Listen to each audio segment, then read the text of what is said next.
Alrighty, everybody, welcome back to another episode of the Luke Pipala Show. Another one that is without Shide. I kind of want to jump on this really quick.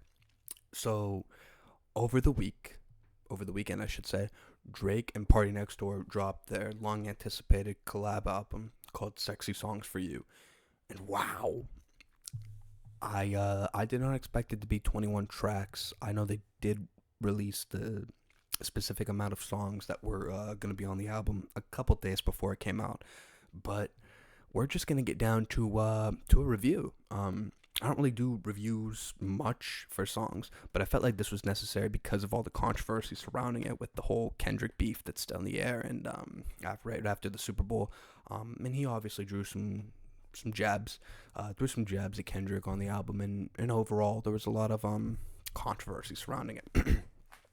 So right here, right, what we're going to do is we're going to go by like a detailed analysis of each song, go through the track list, and tell you everything. So I'm just going to briefly summarize it. I enjoyed the album. I really enjoyed the album. I enjoy the production on it. I know that Gordo, the up-and-coming producer, he's been working with Drake on a couple different projects, his own project that came out last year. And overall, there was a couple other underground producers that we didn't really hear from before, which was interesting. I like the album, man. I generally like the album. To be honest with you, this album made me feel things musically that I haven't really felt from songs, music, in a really long time. I felt like Drake put in Drake and PartyNextDoor, they put time and effort into this. So we're going to run through the track list real quick right here. So we have number 1, CN Tower, number 2, Mothballs, number 3, Something About You, Crying Chanel, Spider-Man, Superman, Deeper, Small Town Fame, Peemy's Dilemma, Brian Steele, Give Me a Hug, Raining in Houston, Lasers, Meet Your Padre, Nokia, Die Trying, Somebody Loves Me, Celibacy, On My Way, Glorious, When He's Gone, Greedy. So the hit on this one is Give Me a Hug by Drake. That's the hit right now. There's a couple of discussions whether that's going to be the number 1 or it's going to be Nokia by Drake. Those are both the solo ones by him. And Give Me a Hug right here. Produced, like I said, produced by Gordo. Kid Masterpiece as well, but Gordo was heavily featured on this album. Some of my favorites, so obviously Give Me a Hug is the big one. Nokia. I really like Nokia, but a couple other ones too that just stuck with me. Crying in Chanel. I love the production behind Crying in Chanel. Just the sequencing in the song. I really appreciated the effort that was put in, especially like the outro of it. I loved it. Spider-Man, Superman was another one for me that I really, really loved. Not only because it starts out slow, but Drake and Party are talking about they can't save whatever girl they're talking about. They can't be a superhero and save a hoe, essentially save a hoe. They can't do that. They can't be Spider-Man. They can't be Superman. And then Drake samples, and this is something that I wanted him to do for a very long time. He actually sampled one of his own songs. He is a veteran in the game now, to the point where now he can just sample his own songs. He doesn't have to wait for a sample to clear from another iconic song. He has so many iconic songs, so much iconic music that he could just sample his own song. So he samples The Real Her from Take Care, that album right there. And for the last minute and a half, it's just a heavenly sequence by Drake. It really makes you feel something. So I love that. It was a hit to me. Small Town Fame. This is the one where he name drops Charlie XCX and Tate McRae. Really like that one too. He kind of goes into his rapping bag a little bit, but he's also singing in it. Drake featuring Drake, something we've come to experience for the past 15 years. So I like that. I liked it a lot. Another one that I really did like was Peemy's Dilemma. So this is Peem. I think that's how you pronounce her. And she's a relatively new artist. She was kind of an underground artist, but what was really cool was on Spotify, she had maybe a couple hundred K monthly streamers, right? As soon as this album hits, she has a song. As soon as the album hits, a couple days after that, now she's up to like almost 3 million monthly listeners. Just crazy, showing you that the Drake stimulus package is still alive and well. Really cool. I really enjoyed that. Brian Still, he raps about Young Thug's lawyer, which was really cool. I really enjoyed that. Obviously, like I said, Give Me a Hug. Another one that had a lot of controversy was Meet Your Padre. And this is probably the song that I didn't need. I don't think I needed this one. It's like Drape Rack. He raps kind of back and forth using Spanglish. If you remember that song on For All the Dogs, he kind of rapped in Spanglish, sang in Spanglish a little bit, where it's like English, Spanish, kind of not making sense with Bad Bunny. I wasn't really a big fan of that. Not really a big fan of this one, but I would say it's better. It's better than that one. It's better than that one, but yeah, I could have done without it. That's all I'll say about that. Going on, Nokia obviously could be a number one hit. As you see here, actually, I'm not going to show this, but right now the most views is Give Me a Hug by Drake, but we'll see if that one goes number one or if it's Nokia. Die Trying. I was really a big fan of Die Trying. Obviously, Yeba is featured on this with the vocals. That's huge. I really liked it. And then we go on Glorious. I really like Glorious as well. Ice Spice. I believe this was the one that Ice Spice was featured on. And she's just kind of, yeah, this is the one that she was, track 19, she was featured in it. Had a couple things that she was like saying in the background, couple like sequences in the beginning of the track that were really, really good. And it added a decent amount to the song. And yeah, those are my favorites, man. There's a lot of replay value on this song, or this album, excuse me. When I heard this album the first time, it was something that I compared to Views. And like I said, if I didn't actually say this before, if you're not a big fan of Drake, just skip to the next part of the podcast. My apologies, but this album, I'm a really big I cannot stop listening to the album. It was heavily R&B, not something that everybody wanted necessarily. If you're a fan of rap, a fan of Drake, a lot of people want Drake to rap, and he had a couple songs that he did rap on the track. But, I mean, honestly, he fed the fans. Drake fed the fans, 100%. He gave a lot of us what we've been wanting. We've been wanting singer Drake, pop Drake. A lot of R&B hits are going to be here.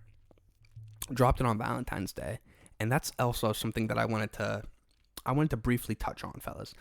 I just wanted to briefly touch on like everything that has happened with this album so far. So it earned 56.6 million streams on the first day. That's a lot, but it's not a lot compared to some of the previous albums, right? Because this is just an R&B album. It's not technically a whole rap album. But I mean, I want to pull up the cover here. I really did appreciate the cover art too. The cover art was really cool. I thought it was cool how they incorporated PartyNextDoor's hometown and the two towers right here. I thought that was really cool. But going forward, I'm going to talk about these numbers again because I think it really is important. So when we talk about the streams, right, we talk about the numbers. It was kind of funny. So Kendrick Lamar, his single most streams in a day that he did in 2025 were 92.3 million streams. And Drake, the day after this album dropped, he did 92.4. So he dethroned him after however long it was since his last album came out. Now, here's the controversy here, and we'll talk about this now. So what happened is that ever since Drake sued UMG, now they're saying that UMG isn't going to pull the strings that they did in the past, like they do for other artists, like The Weeknd or Kendrick, for example, to get him those first week numbers, right? For All the Dogs did 402K first week stream or sales, excuse me, in 2023. Her Loss did like 420, and so on and so forth. But we'll see, man. For first week, I have no clue. I have no clue what it's gonna do because now Drake is doing like the physical sales and stuff of the CDs, and hopefully we get a vinyl because I will definitely buy a vinyl. But he's doing the physical copies of the CDs and stuff like that, digital sales on OVO Sound. So we'll really see what happens. But overall, man, I'm not gonna give this number or this album a number, but I really enjoyed it. I really enjoyed it. There's a lot of hits here that are gonna continue to age like fine wine, just like every other Drake song, every other Drake album has. Of course, there's some duds. Like, I didn't like that Spanish one, Meet Your Padre, but I can go without listening to it.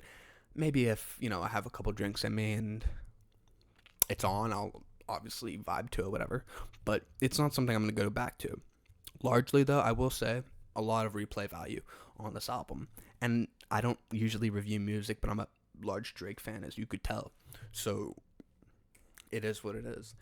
But yeah, I think this will definitely be a number one album. I know Kendrick's GNX right now is challenging for a number one with like 247K units.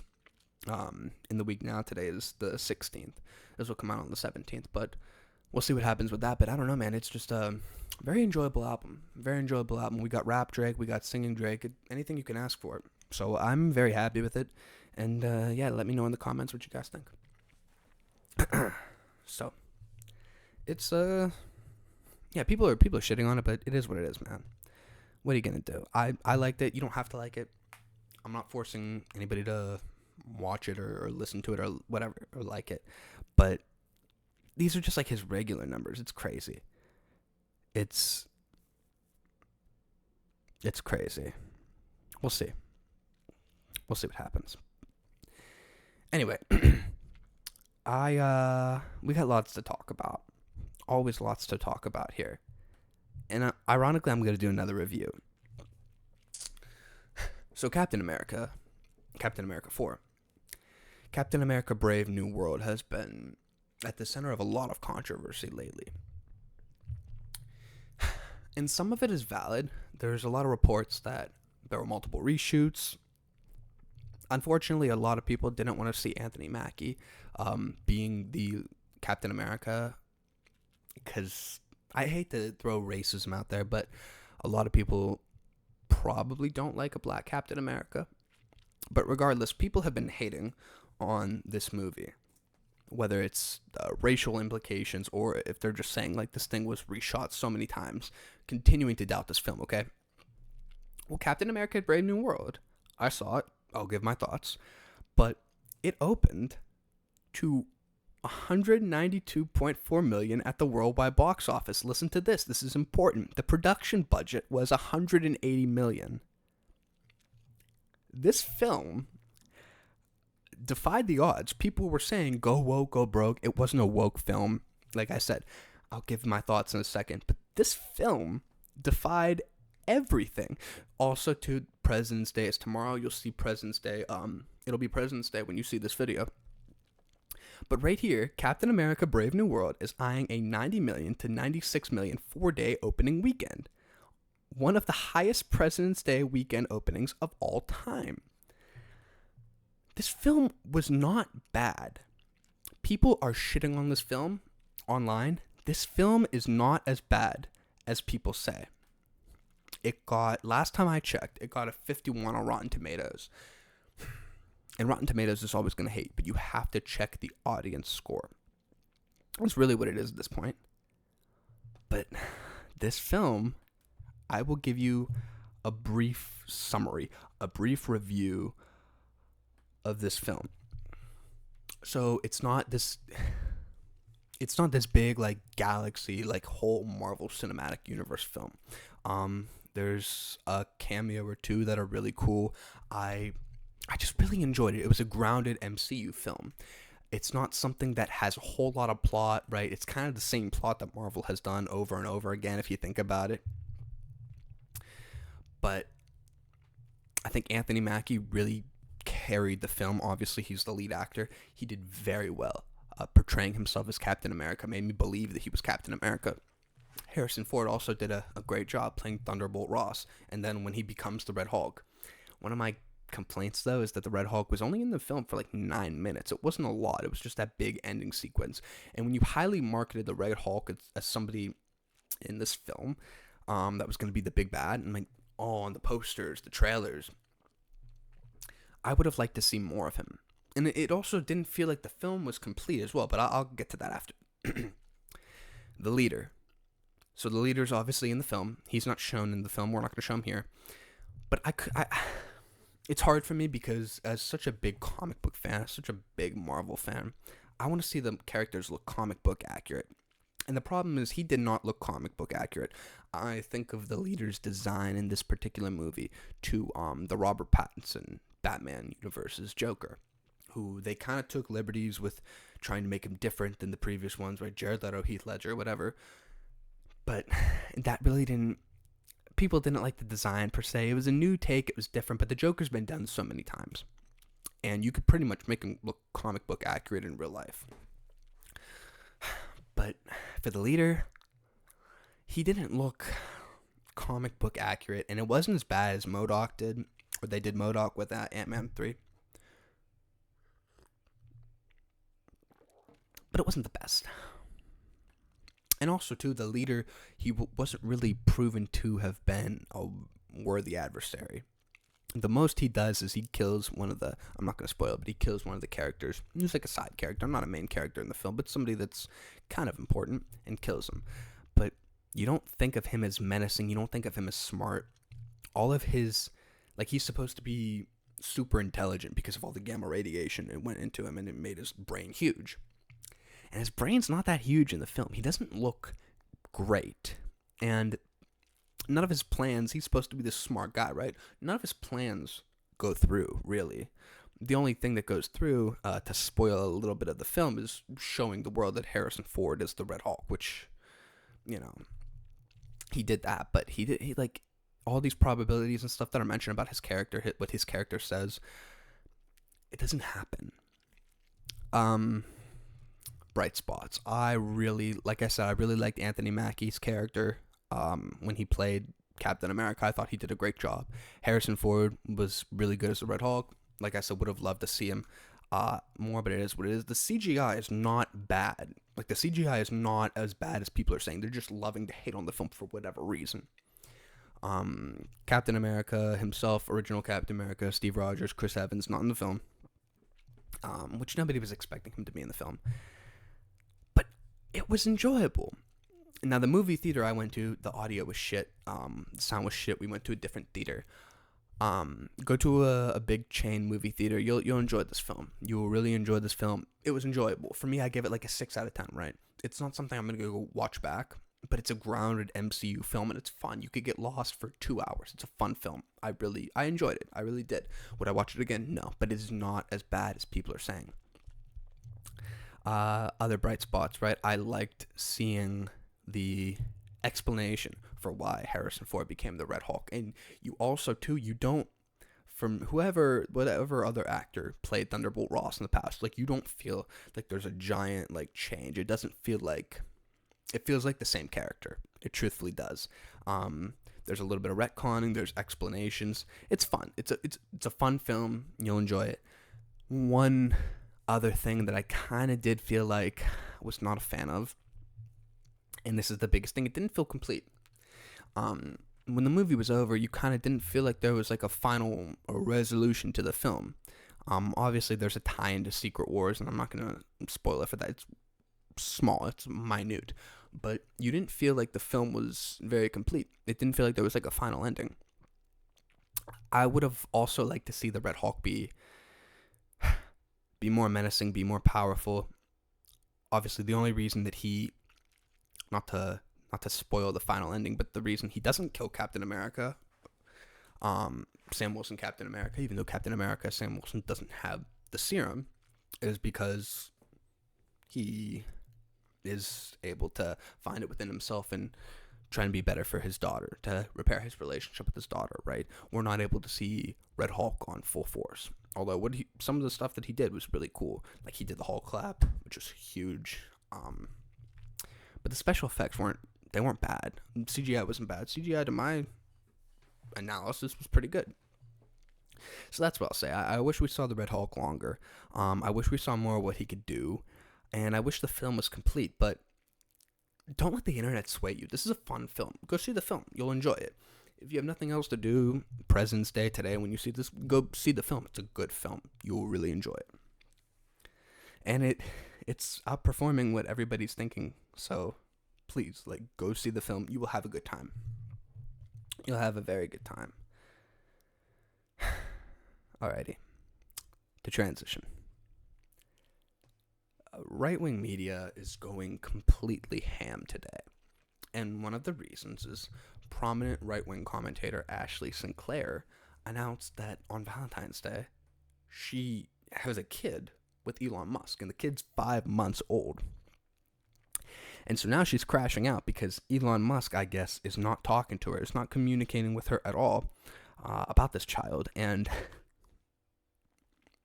a lot of conservative media is supporting her. And then there are some people in conservative media that said, oh, this girl had a child out of wedlock. We shouldn't be supporting this at all. The traditional conservatives.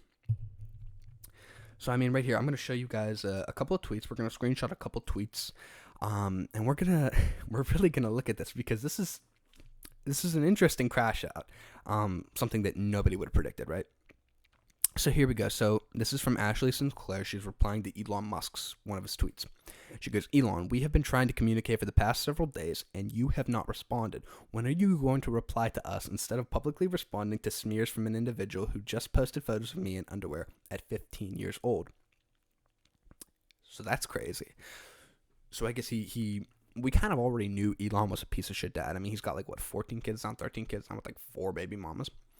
But it's just funny that this girl, this commentator, Ashley Sinclair, expected Elon to kind of participate in her child's upbringing.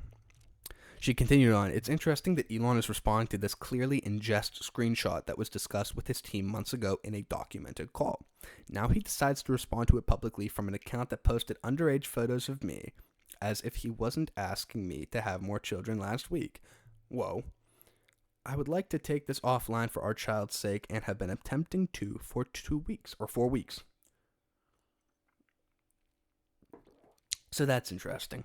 But people online are roasting Ashley Sinclair, kind of saying she's a fake conservative, but even then, it's very interesting. So they're pulling up her old tweets, and I think this is interesting because it's kind of like a gotcha moment, right? Oh, karma's a bitch.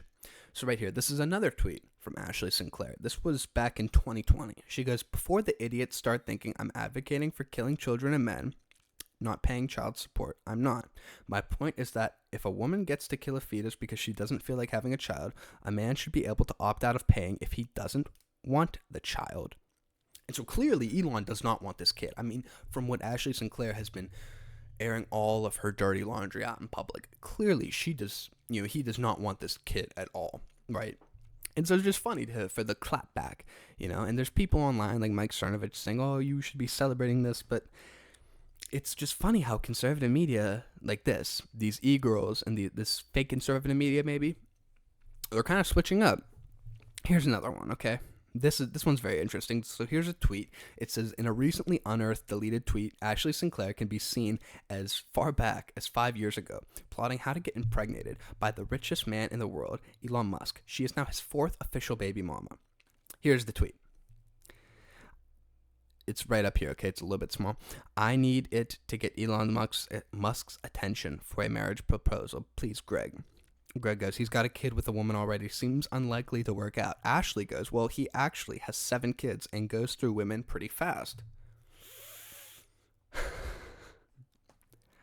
I don't know, man. Did she plan this? Did she plan all of this?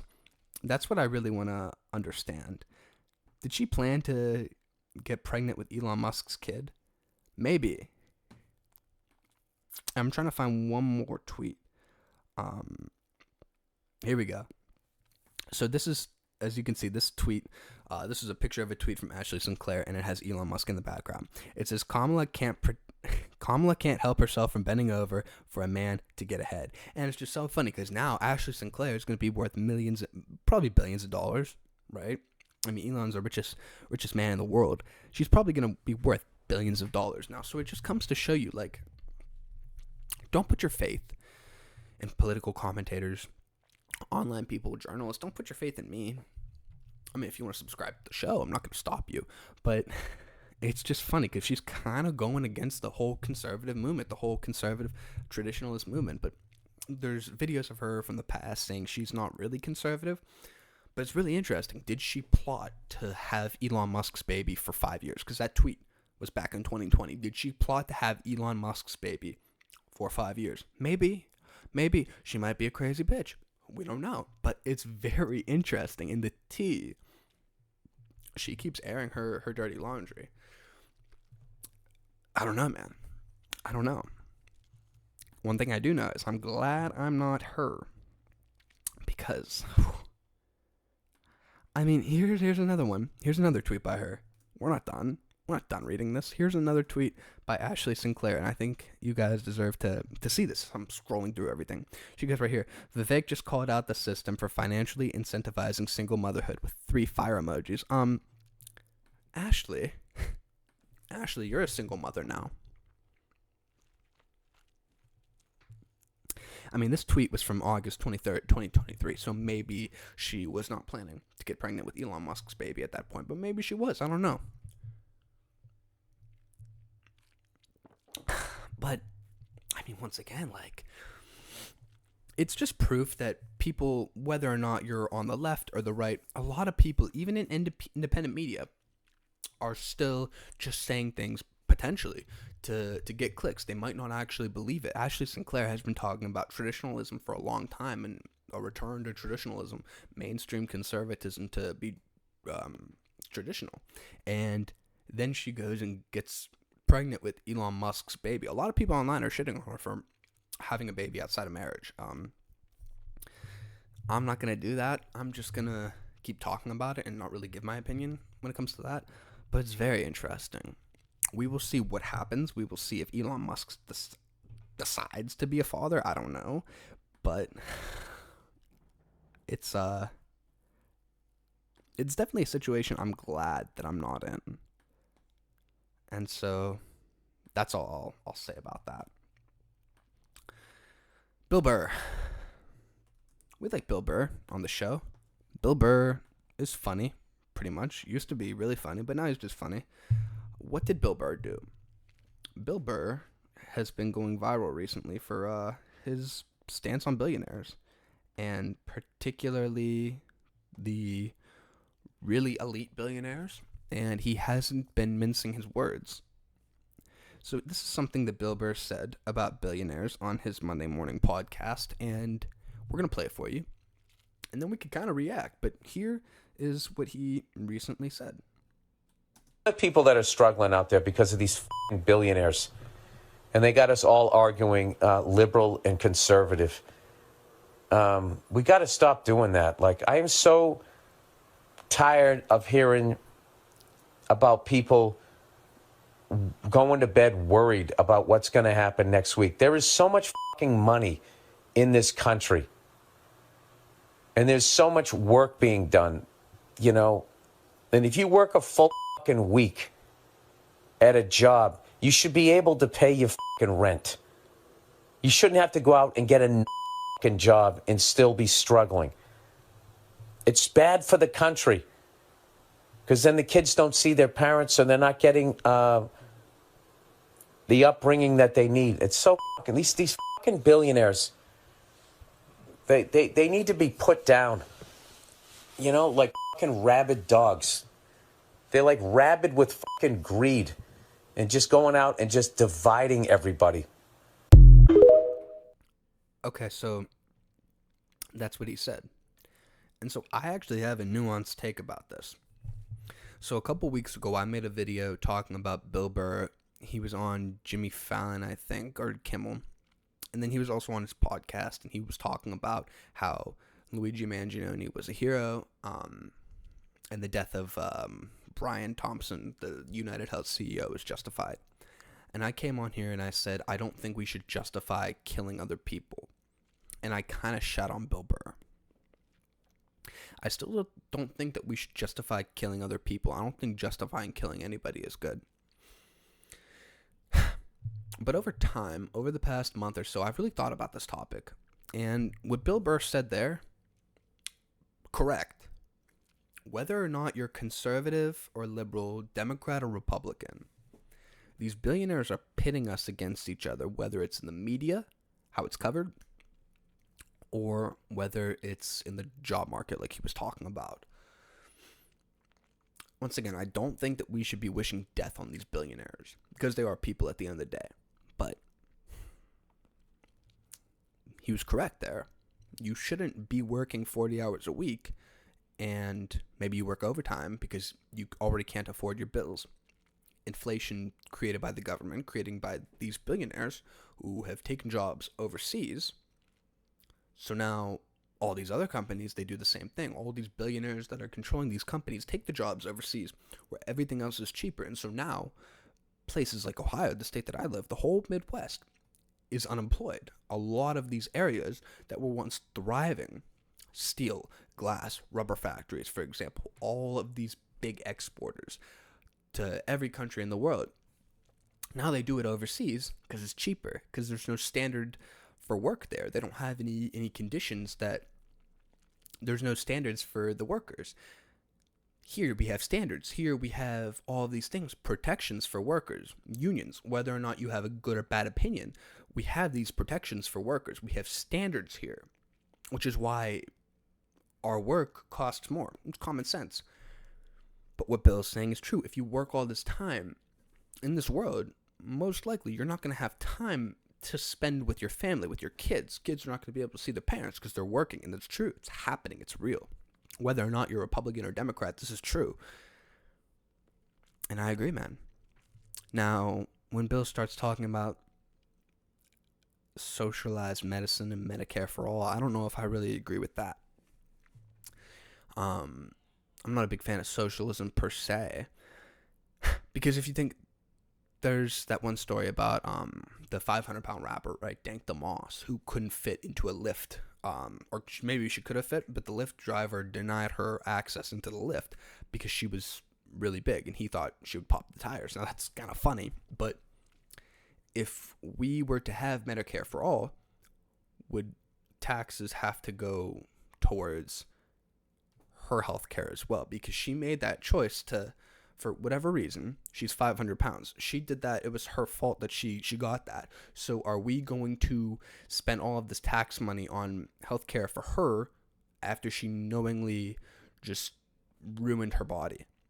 Just as an example. I don't know if I could get down with that because everybody's health is different, right? And some people take good care of their bodies. Some people don't take good care of their bodies. So I'm not sure if Medicare for all is the best thing. However, I do agree with a lot of what Bill Burr said. And, yeah, I kind of changed my opinion about it. I mean, because I'm a working person. I feel it. And a lot of people in this country don't have healthcare. And I wasn't privy to that information when I made that video a month ago. But it's sad, man. I hope that with this new administration we're able to right the wrongs. Because I don't know how we see a way out of this unless we get jobs back here. And these corporations, man, that's another thing. I've become very anti-corporation because corporations feel like they're anti-people. And so hopefully we get more jobs back here. But as I become privy to more information regarding these giant tech billionaires now becoming part of Trump's administration, when this was not advertised in the election. I mean, Elon was carrying water, right? But he's kind of not a Silicon Valley tech billionaire. I don't even know what. Maybe he is a tech billionaire. Probably, yeah, he's a tech billionaire. But he's not Silicon Valley. You have people like Mark Andreessen now that were carrying water for Trump in the election. You have Peter Thiel, who was carrying water for Trump in the election. But the people like Zuckerberg, Bezos, Larry Ellison were not advertised. They were not carrying water for Trump. And now all of a sudden they're working with the administration. Sam Altman too. I don't like that. These people are sexist. So we've talked about this on the podcast. They want to have us transcend humanity and have us be post-human and integrate us with technology. I don't want that. I don't think the majority of people in the world want that, let alone Americans. So echoing what Bill Burr says, man, I agree. I agree with a lot. You should be able to work 40 hours and have a good life in America. That's always something that should have happened.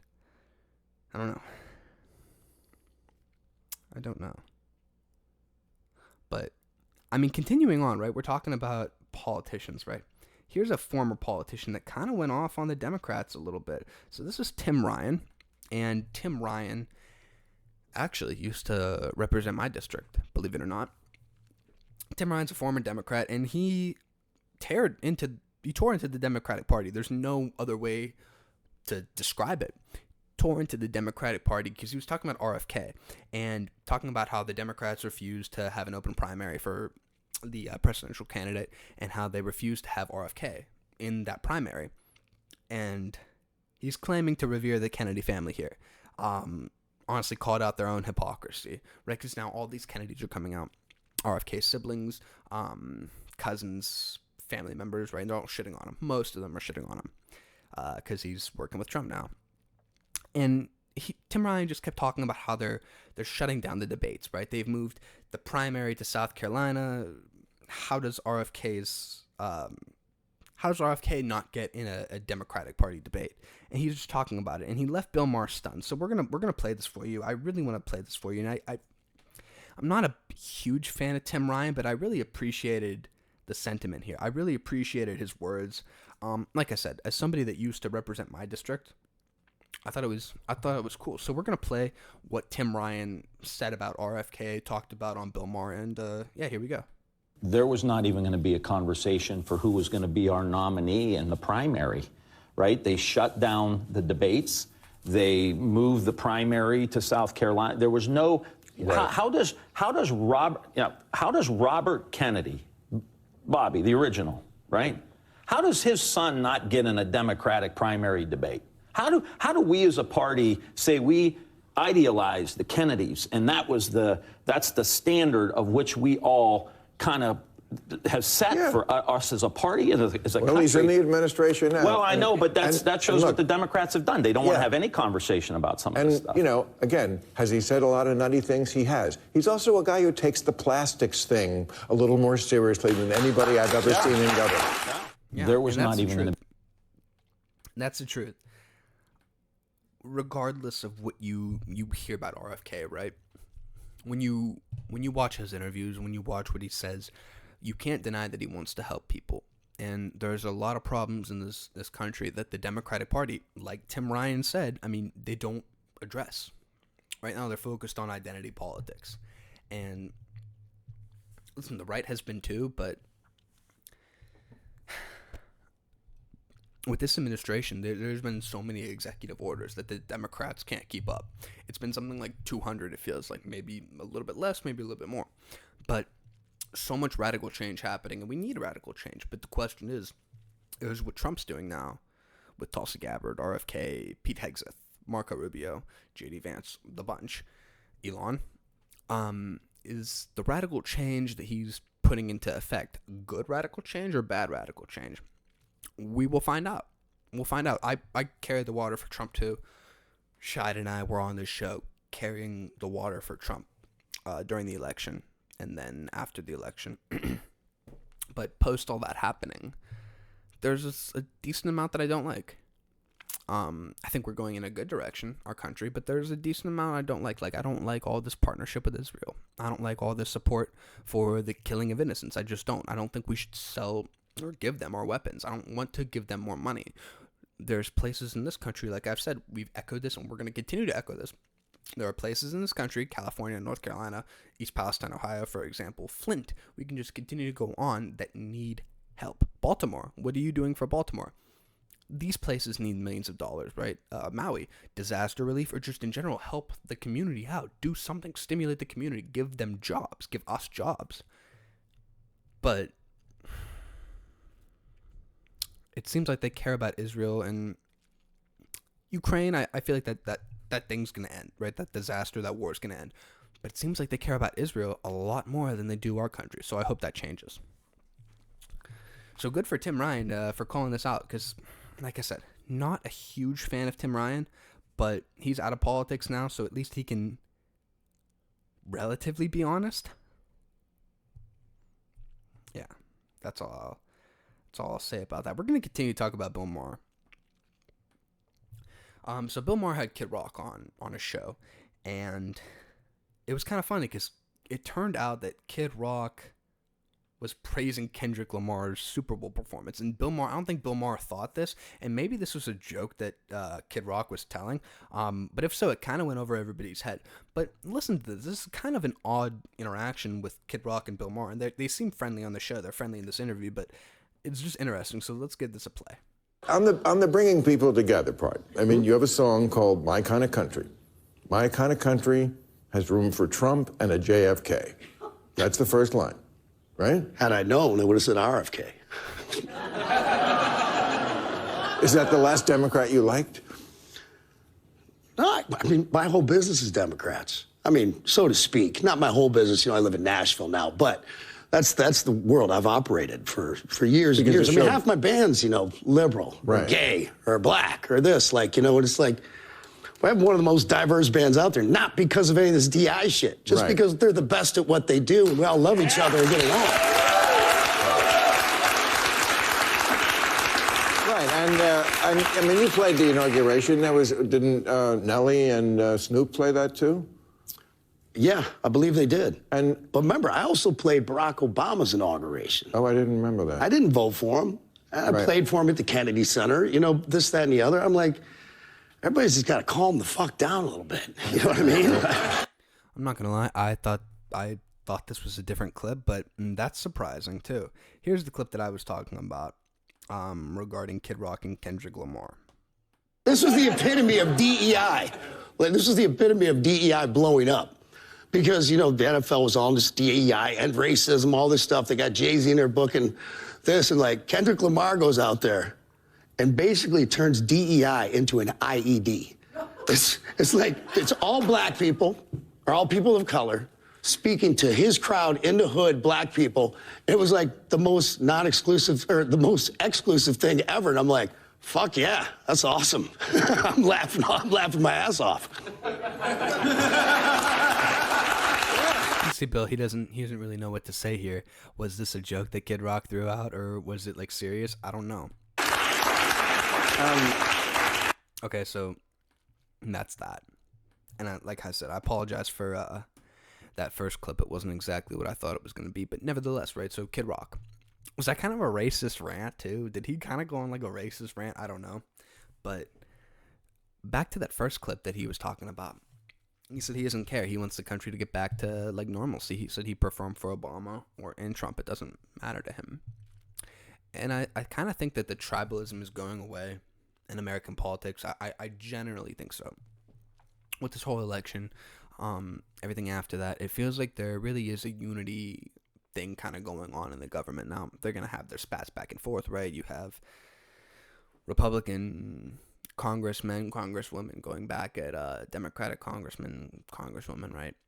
And that fight's always going to be there. But to see a Democrat like RFK, to see a Democrat like Tulsi Gabbard now, well, she's Republican now, but true Democrats being in Trump's administration, I like the unity ticket. I like that they got confirmed, and hopefully we can continue to end this tribalism. And online's always going to be rough, but I'm excited and I'm hopeful. So that's that. We're going to do one more. Should we do one more thing? Yeah, we're going to do one more thing, and then we're going to be done for today. Charlemagne the God on The Breakfast Club. You know The Breakfast Club. It's a fun radio show. I like The Breakfast Club. But Charlemagne got called out for hating on Drake and PartyNextDoor's new collab album, Sexy Songs for You, by DJ Envy, who was the co-host of the show. And I reviewed the album. I like the album. You see right here, Take Care. I like the album, but listen to DJ Envy kind of roast Charlemagne and call him out for intentionally shitting on Drake and PartyNextDoor's new collab album. I've never been a fan of Drake singing. I do like Party, but something about what I've heard on this project thus far, it just feels manufactured. It lacks soul. It's like AI and B. Real quick, notice how he didn't say that he listened to it. He said what I've heard about, not what I heard on the album. Just food for thought. Yeah, but I would say maybe it's not for you because he does it for his core fans that like him in that area. No, I'm just telling you what you're saying because you don't like Drake regardless. You don't like Drake when he True. things. You don't like Drake when he walks. You don't like Drake when he talks. You don't like Drake when he gets a haircut. You just don't like Drake, and that's fine. That's not for you. But these are for his core fans. We're talking about music. I like rapper Drake. You just don't like if Drake Lauren, put out the best record ever. I'm a fan of Drake. I will say this was when I heard it. I said, "Oh, this is the old Drake, party Drake, the good Drake." But it doesn't hit like the whole wave of Kendrick we just heard, and I hate to have to compare him to that. And I think that's what's happening right now. It don't even hit like old Drake. What are you talking about? No, y'all gotta listen to this in whole from start to finish. I tell you nothing. Drake and Joe got a squabble too, by the way. Okay, Drake and Joe Budden got a squabble. I think so too. This generation different. You don't invite men to your genitals or tell men they suck the genitals unless you want to fight, kill, or suck something. You call that man a D-sucker? God dang. He definitely did. Jesus Christ. So yeah. Listen, I think it was a great album. I'm not gonna shit on Kendrick. It's not about Kendrick. I enjoyed the album. Generally speaking, I really enjoyed the album, and front to back. A couple songs, Meet Your Padre. Wasn't a fan of Meet Your Padre, but majority of the songs on that album I have in my rotation, and I will continue to have in my rotation for a long time. I think this album, though, going back to it, I think it's going to age well. And Charlamagne's always going to shit on Drake. Always, right? For the past decade, it feels like he has. Even going back to Nothing Was the Same, it feels like he shat on Drake. He didn't like Drake. And so that's just going to be what it's going to be. The album's not getting a lot of mainstream, like, good reviews, which a lot of them are Kendrick stans, and a lot of them have been biased towards Drake for a long time. If you're on top for 15 years, 16, it's going to be like that. So that's what it is, man. Go to kind of cap this episode, because that is the last part of this episode. Whoops. That is the last part of this episode. So go, if you haven't listened to it, I highly suggested you go into it with an open mind, because it is an R&B album, but it's a very good R&B album, in my opinion. I love the production. But yeah, that caps it. Go listen to it, stream it, buy the physical copies if you want. I think a vinyl album is coming, but I'm not sure. But yeah. So we'll see what happens. We'll see if it does go number one. If they have number one singles, we should have Nokia or Give Me a Hug should be a number one. I have no clue what how many units it sells first week. We'll see. But yeah, I hope you guys enjoyed this. Generally speaking, how do we like the solo episodes? Subscribe, give the show a like, comment, whatever you have to do. But how do you like it? Let me know how you like the solo episodes. Should I continue doing them, or should we just go back to me and Shide? Because those will be coming. Hopefully. We moved that recording date now to Wednesday in the evening, so those episodes with me and him together will be coming out Thursday noon from now on. Thursday noon or Thursday 5 p.m. We haven't really got down to like the exact date, but it'll be interesting for sure to see. But overall, I have been thinking about making the solo episodes kind of the Luke Pipala Show, and then maybe we make the one with me and Shide a completely different podcast. We do what Joe Rogan does with like Protect Our Parks or Fight Companion, and it's a different podcast, but he still puts it out like the same way all together. So we'll see. Maybe we do that. Maybe we have a different name for him and I. But that's all. So go stream this album. It's a good album. Go watch Captain America 4. It's an enjoyable movie. You'll have a good 2 hours. It's not a masterpiece, but it's not what it was intended to be. So that's that. We'll see ya.